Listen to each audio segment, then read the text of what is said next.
سلام بچه به چنل آلتین خوش اومدید. من البرز هستم. منم راستینم. میخوایم امروز راجع به وضعیت نقل و انتقالات تیم‌های بزرگ اروپا صحبت کنیم و تو پارت 2 راجع به نقل و انتقالات عربستان صحبت خواهیم کرد.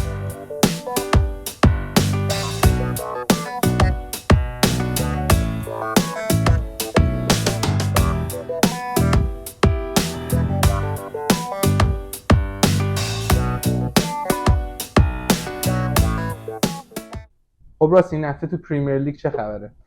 ببینید بیاین نقل و انتقالات رو از بهترین لیگ دنیا شروع کنیم که لیگ جزیره، لیگ انگلیسه. خب بیاین به ترتیب بریم جلو تو جدول.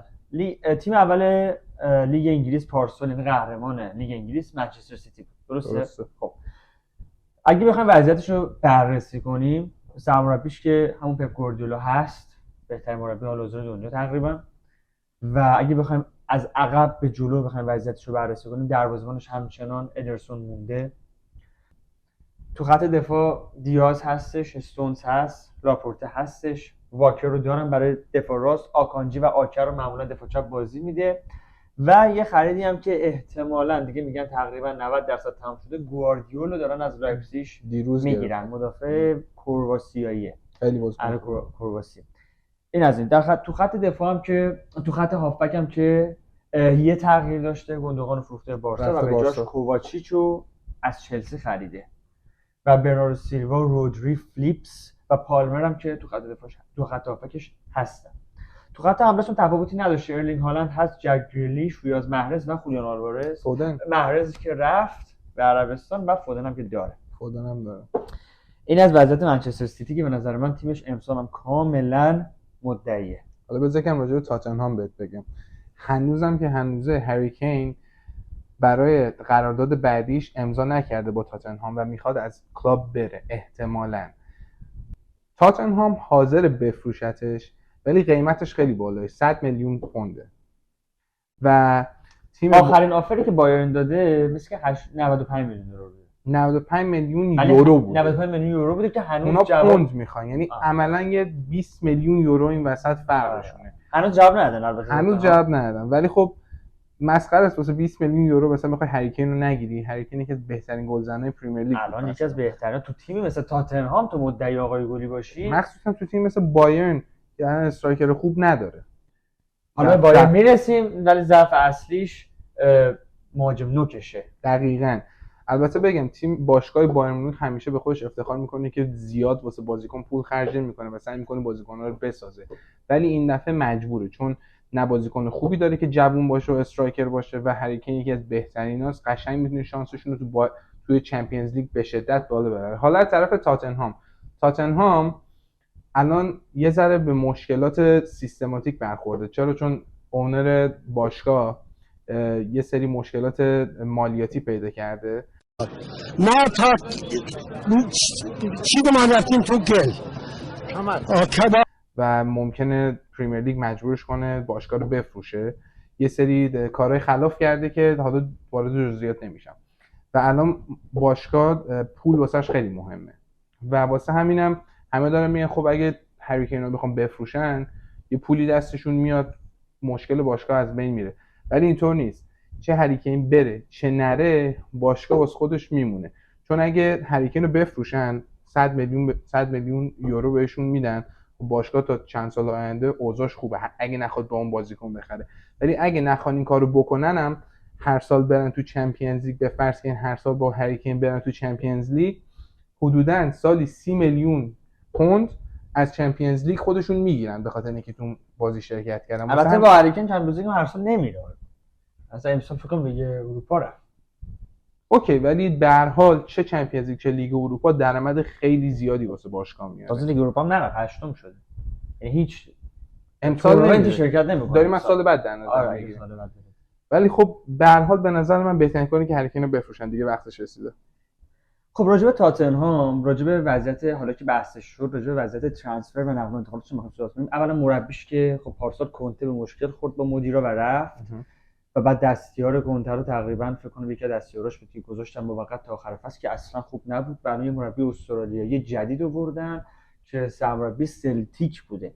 مربی بدی نیستش ولی به لحاظ بازیکنی خیلی تفاوتی نداشته تا الان. یه مدیسون رو از لستر سیتی گرفته که خیلی بازیکن خوبیه و وضعیت هری کین هم هنوز 100% مشخص نیست. پیش بینی خود من اینه که بره بایر، چون همونطور که تو گفتی وقتش هست که بره، دیگه وقتشه، سنش هم رفته بالا، خودش هم اصرار داره که بره به بایر و بایر هم به شدت مهاجم نوک خود اصرار داره که هری کین رو به خدمت بگیره. البته بگم معمولا وقتی یه بازیکن تو سال قرارداده، تو سال آخر قراردادش هستش، قیمتش خیلی از ارزش واقعیش پایین‌تر میاد. اگه مثلا 100 میلیون یورو ارزش هری کین باشه، چون سال آخرشه، میتونه ارزشش به 70-60 میلیون هم برسه، چون تیم راضی میشه که بفروشتش، چون میدونه اگه مثلا وضعیت امباپه، چون اگه نفروشتش سال بعد از دستش داده، میتونه مجانی بره. آره این خیلی مشکل. ولی من کلا با تاتنهام به نظرم اون بالا سری ها مشکل اصلیه، چون فکر کن 5-6 سال اخیر 4 تا مربی گرفته، پوچتینو، جوزه مورینیو،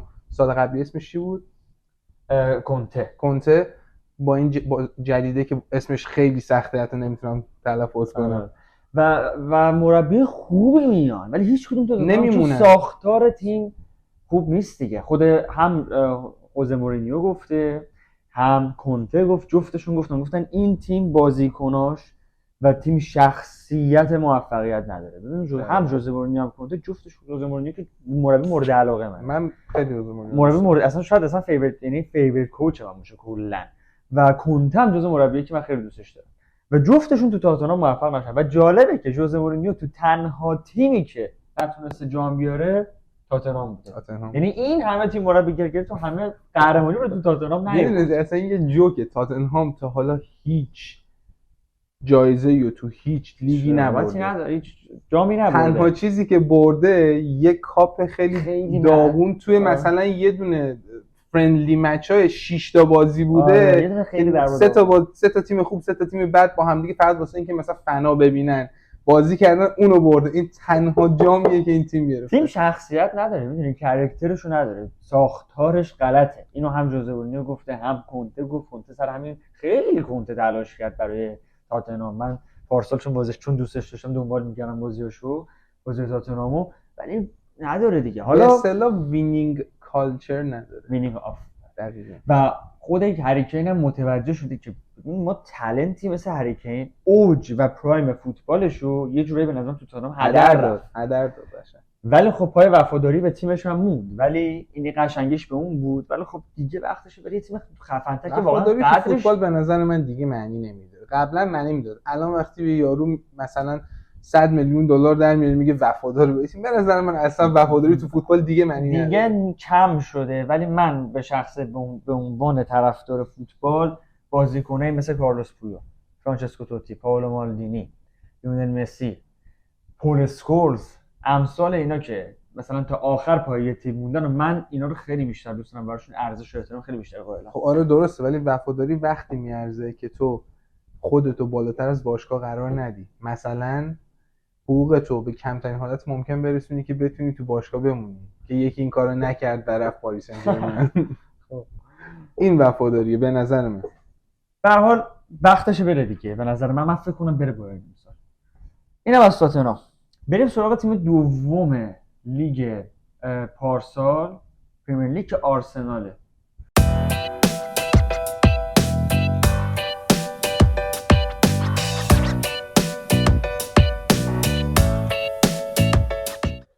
من سالها دلم واسه طرفداری آرسنال میسوخت.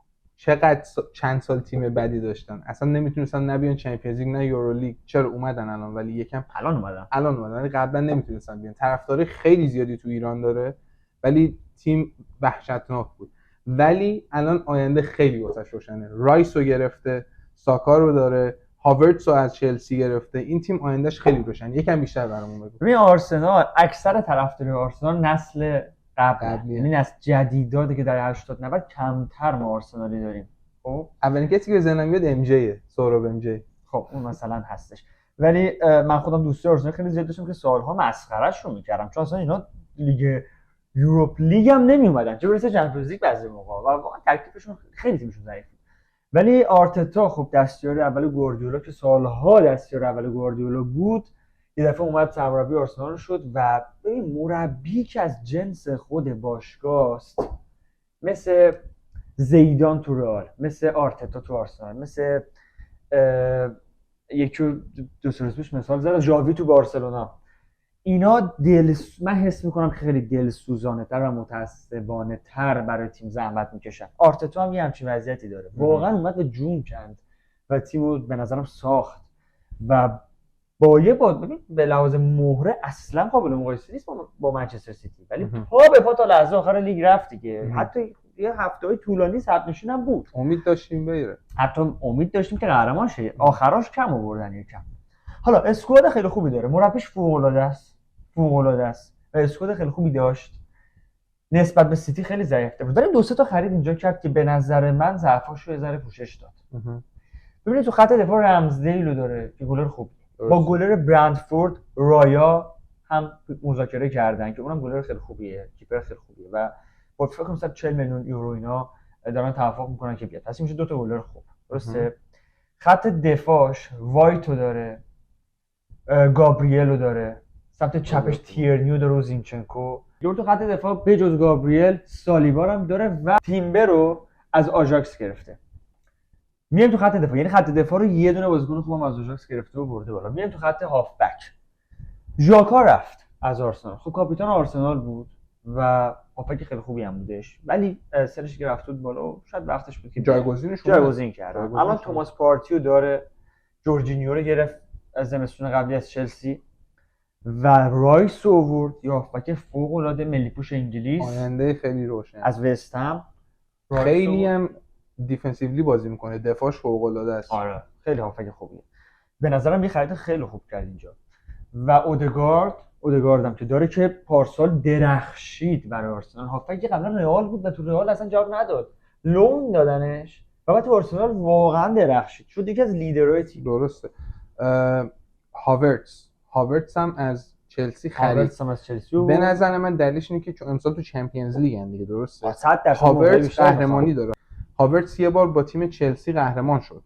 واسه همینم الان آرسنال توی چمپیونز لیگ نیاز به تجربه چمپیونز لیگ داره. دقیقاً. واسه همین رفته هاورتس رو گرفته که هم جوونه هم تجربهش رو داره، یعنی ساین خیلی خوبی بود. هاورتس به سیستم آرسنال من حس میکنم که ممکنه بخوره. البته نمیشه بازیکن‌ها نمیشه 100% گفت، چون خیلی اصلا میرن تیم‌های دیگه و جواب نمیگیرن. یه گنده ترینش ایدن آزار بود، ولی به نظر منم خرید خوبی بودش. چون که نیمکت هم واسه ژسوس نداشت. البته بیشتر پشت مهاجم بازی میکنه هاورتس، ولی گابریل ژسوس که داره نوک، یه انکتیا هم داره که خیلی جوونه. هاورتس هم اضافه که ساکا و مارتینلی هم هستن که ساکا رو خیلی دوست داریم. آرسنال تیم خیلی خوبیه برای وسطش بگم من همیشه فکر می‌کردم ژسوس جیززه. گابریل ژسوس از سیتی اومد آرسنال و خوبم بود پارسال تو سیستمش. کلا آرتتا بازیکن سازم هست. اودگارد ژسوس از خیلی بازیکن جوون داره. آره. این هم دوباره یکی از مدعیای امسال پریمیر لیگ. میریم سراغ تیم سوم پارسال. از تیم سوم سال پیش پریمیر لیگ شروع کنیم.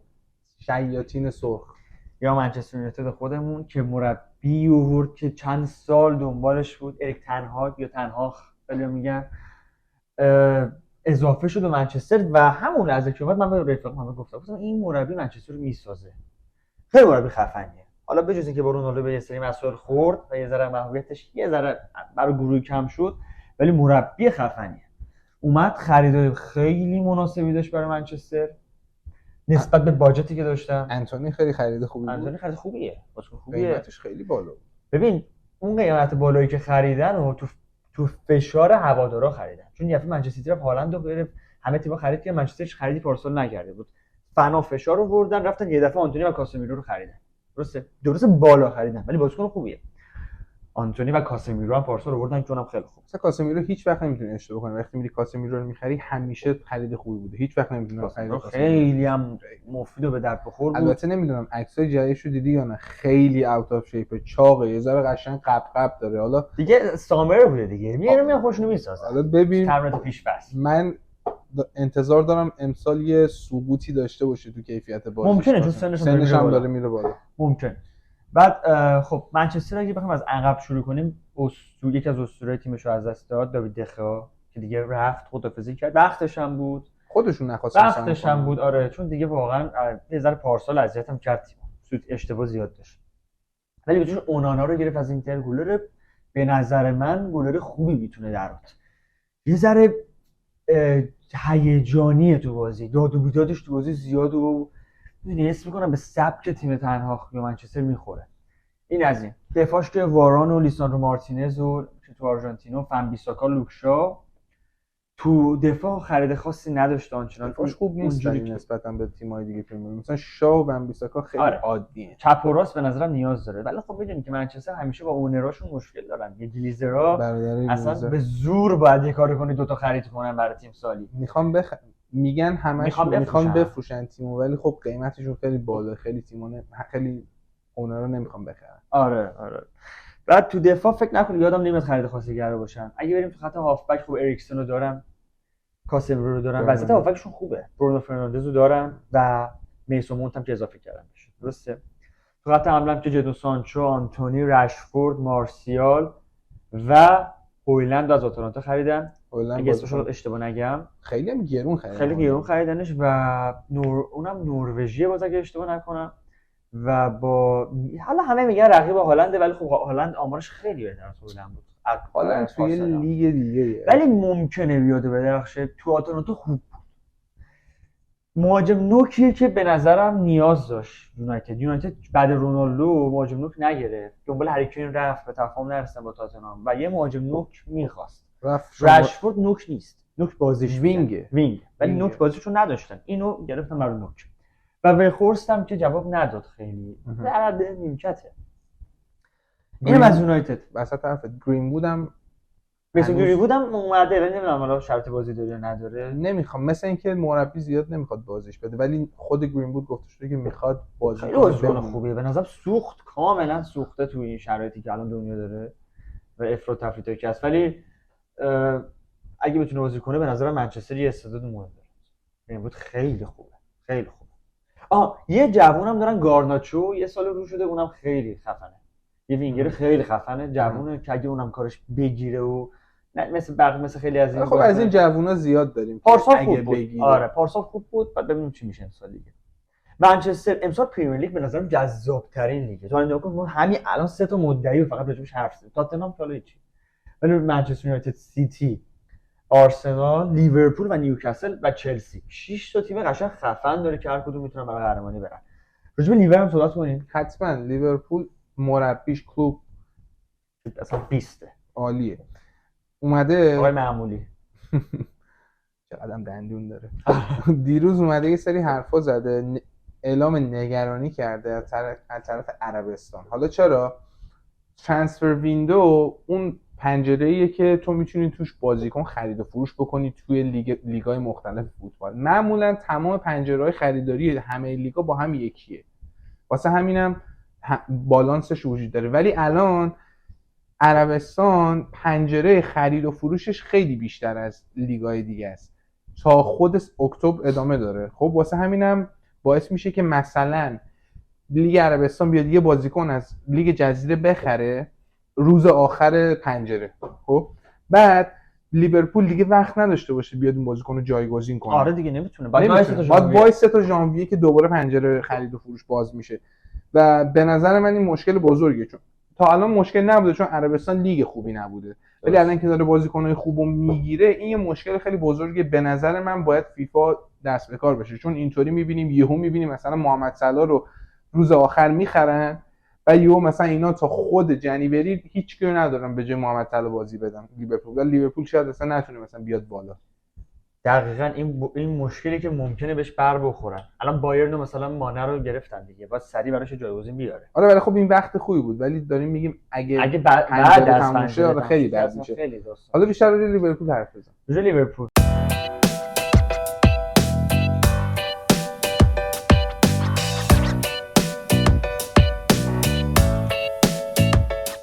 خب لیورپول پارسال یه ذره بدشانسی بود و پنجم شد، نتونست بعد از سالها چمپیونز لیگ شرکت کنه و این به خاطر این بود که منچستر یونایتد، آرسنال و نیوکاسل خیلی دفعه اوج گرفتن و لیورپول جا موند. تو وسط فصل به بحرانی خورد و جا موندش و آخر فصل خیلی خوب کار کرد ولی دیگه تمام زورشو زد، تونست پنجم شه و بره یوروپا لیگ. خب لیورپول 2-3 تا ضعف اساسی داشت پارسال. یکی اینکه جای مانه نتونسته بود جایگزین خوبی بیاره، یا جایگزینایی که آورده بود مثل گاکپو و داروین نونیز نتونسته بودن هنوز اونجوری که باید خودشون رو جا بندازن. ولی من حدسم اینه که گاکپو خوب بشه امسال چون مهاجم خوبیه و به نظرم تو سیستم لیورپول میتونه جواب بده. اگه لیورپول دوباره از عقب بخوایم بیایم، گلش که آلیسون بکره، خط دفاعش خیلی خوبه، فندایک، ماتیپ، گومز، کناته، راستش آرنولد، چپش رابرتسون که آرنولد جدیداً تو انگلیس تو مربی انگلیس هافبک هم بازیش داد و تو هافبک هم خوب کار کرد. یعنی به یه نتیجه الان رسیدن که یورگن کلوپ تو خط هافبک ضعف اصلی لیورپول بوده. درسته؟ ضعف اصلی لیورپول خط هافبک بود که جیمز میلنر، هندرسون و فابینیو اینا دیگه سنشون رفته بالا و تو یه سبک بودن و جواب نمیداد دیگه. فابینیو که رفت عربستان، هندرسون هم رفت، نصف بازیکنش از میلنر هم که رفت، میلنر البته تو انگلیس باز بود فکر کنم. هافبکش یعنی رفت، ولی خب لازم بود تو خط هافبک یه بازسازی واقعا کنه و دو تا هافبک خیلی خوب خرید. زوبوتسلای از لایپزیگ و مکالیستر آرژانتین که دو تا هافبک خوب گرفت. تییاگو هم داره و آرنولد هم الان میتونه وسط بازی کنه و جواب داده. پس تو خط هافبک بره وسط خیلی تو انگلیس خوب بازی کرد، تیم ملی تو ملت‌های اروپا. ولی قبول داری همین الان لیورپول بهترین خط دفاعی لیگو داره؟ خط دفاعی واقعا البته سیتی هم فوق‌العاده است ولی لیورپول هم خط دفاعیش لیورپول خیلی خوبه، همشون بازیکن خفنن. آره فندایک و رابرتسون و آرنولد و اینا خوبن همین. آره بعد ولی کامل ضعف خط دفاعیشون نظرم داره برطرف خرج نمیکنن نسبت به آره اصلا لیورپول اونجوری که باید خرج کنه. دو تا خرید کرده، زوبوتسلای و دو تا خرید خوب کرده، زوبوتسلای و مکالیستر رو گرفته. اصلا گرون هم نیستن نسبت به خریدایی که تیم‌های دیگه میکنن. به نظر من لیورپول بیشتر داره بیزینس میچرخونه که یه سری بازی رو انجام میده، ببین به نظر من سود میکنه. نه به نظر من هدفش بیزینس نیست، هدفش قهرمانیه، ولی باجتش پایین‌تره نسبت به سیتی و یونایتد. وقتی میگی باجتش پایین‌تره به نظر من به من میرسونه که این یارو بیزنسیه بیشتر تا اینکه بخواد میتونیم اینجوری هم در نظر بگیریم. به هر حال خط هافبکش رو برطرف کرده و به نظر خط هافبک خوبی داره امسال. تییاگو، مکالیستر و زوبوتسلای و اگه آرنولد هم وسط بتونه خوبه. خط حمله‌ش هم که محمد صلاح که هست، فیرمینیو مانه رفتن، خب اون مثلث به هم ریخت، ولی داروین نونیز، گاکپو و ژوتا پارسال مصدوم شد. بازیکنی که میتونه خیلی کمکشون کنه. این ولی لیورپول که باز به نظر من تیم خیلی دوست داشتنیه و میتونه اونم مدعی باشه. ببینیم تیم بعدی که میخوام راجبش حرف بزنیم چلسی هستش. راستین به نظر من چلسی سال خیلی عجیبی داشت، واقعا نظر خاصی ندارم، ولی کلا بخوام بهت بگم ترانسفر جدیدش که دیروز اتفاق افتاده، لوکاکو رو فرستادن یوونتوس. البته بگم لوکاکو توی اینتر میلان بازی میکرده ولی بازیکن قرضی بوده که تو دست چلسی بوده اونجا بازی میکرده، فرستادنش یوونتوس. نظرت راجع به خریدشون چیه یوونتوس؟ ببین لوکاکو توی اینتر کنته خیلی جواب داد و قهرمان شدن، ولی تو امسال اصلا برای اینتر اونجوری که بعد خوب نبود و فاینال چمپیونز لیگ خراب کرد چند تا رو که همه به شدت بهش فشار آوردن. دقیقاً. و تو یوونتوس هم مهاجم نوک نیاز داشت که حالا تو ایتالیا بهش میرسیم و خب اجازهش الان دست چلسی و میگن چلسی میخواد اوکی بده که لوکاکو بره یوونتوس. ولی چلسی موضوعی که داره اینه که پارسال که این اونر جدیدش که اومد تیمو خرید تادبولی خیلی یه دفعه 7 8 تو بچا اینو راجع به چلسی تو ویدیو اولمون که آنالیز فصل 22 23 هستش صحبت کردیم راجع به جزئیات بیشتر. حتما برید ببینید. اگه خواستید برید اون ویدیو رو ببینید و این ویدیومون هم الان اگه میتونید سابسکرایب کنید و لایک کنید.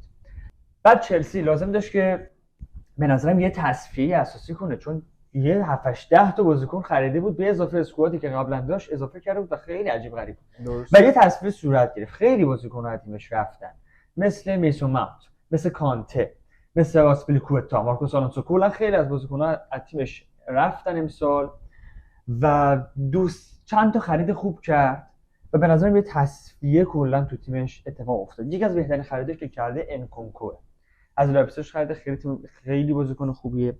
یه بازیکن دیگه‌ای که خریده که من به نظرم اونم بازیکن خوبیه نیکولاس جکسونه که از ویارال گرفته. درست.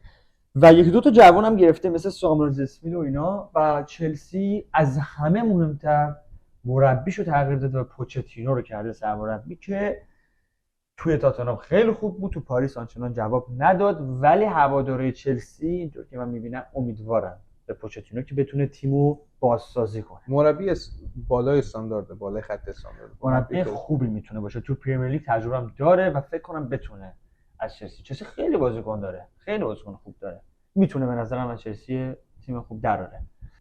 آخرین تیمی که میخوایم توی پریمیر لیگ راجبش حرف بزنیم نیوکاسله که خود عربستان صاحب این تیمش، خود شیخ عربستان صاحب این تیم هستش.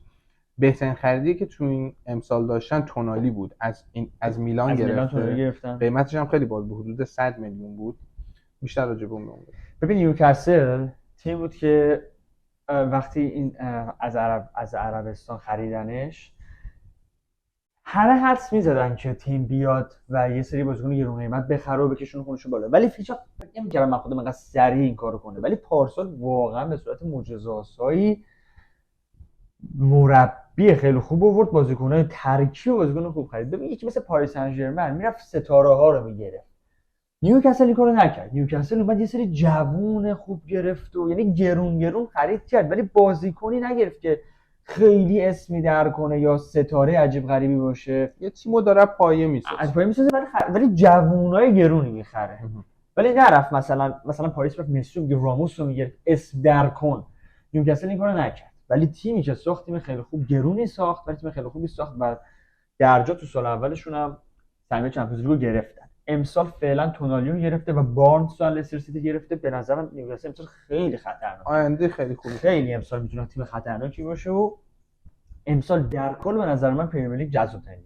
این پارت یکی از ویدیوهای دو بخشیمون بود که بخش دومش هم آپلود میشه. راجع به بقیه لیگا و ادامه دوران اروپا صحبت میکنیم. حتما اگه خواستید پارت دوم ما رو ببینید. حتما اگه طرفدار فوتبال هستید حتما کانال ما رو سابسکرایب کنید، پست‌های ما رو لایک کنید و حتما نظراتتون رو کامنت کنید. نوتیفیکیشنز روشن رو آل. تا قسمت بعدی بدرود.